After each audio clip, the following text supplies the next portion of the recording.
କହିଲା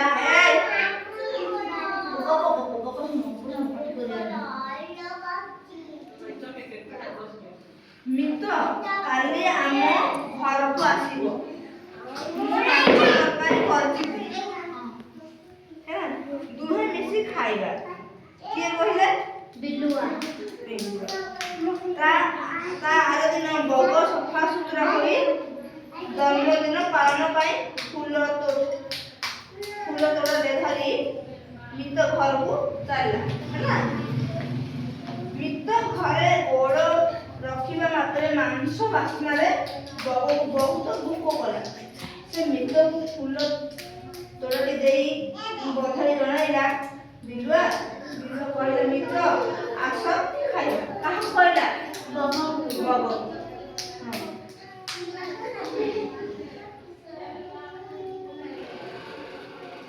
ନହେଲେ ମାଂସ ତରକାରୀ କଣ ହବ ନା ଥଣ୍ଡା ହୋଇଯିବ।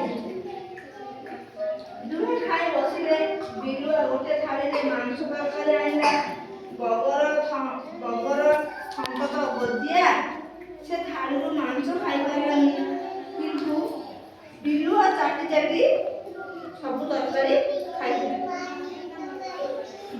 ବଗ ଭାବିଲା, ରହରେ ବିଲୁଆ ତତେ ଦେଉଛି ପାଏ। ସେ କହିଲା, ମିତ ମୋର କାଲି ଜନ୍ମଦିନ। କିଏ କହିଲା? ବଗ। ମୋର କାଲି ଜନ୍ମଦିନ। ମିତ ମୋର କାଲି ଜନ୍ମଦିନ, ତୁମେ ଆମ ଘରକୁ ଆସିବ। ମୁଁ ମାଂସ ତରକାରୀ କରିଥିବି। ବିଲୁଆ ତାପରେ ପରଦିନ ବଗ ଘରକୁ ଫୁଲ ତୋଡ଼ା ନେଇଗଲା। ବଗ ମାଂସ ତରକାରୀ ସରୁ ନୂଆ ମାଠିଆରେ ଆଣି କହିଲା, ଆସ ମିତ ଖାଇବା। ବିଲୁଆର ମୁହଁ ତ ମାଠିଆରେ ଗଳିଗଳି। ସେ ଖାଲି ପାଟିରୁ ଲାଳ ବୁହାଇଲା ଓ କାନ ମୁଣ୍ଡା ଆଉଁସି ଘରକୁ ଫେରିଲା। ଆଉ ଖାଇବା ମାନେ ସେ ଘରକୁ ମନ ଦୁଃଖରେ ପଳେଇ ଆସିଲା।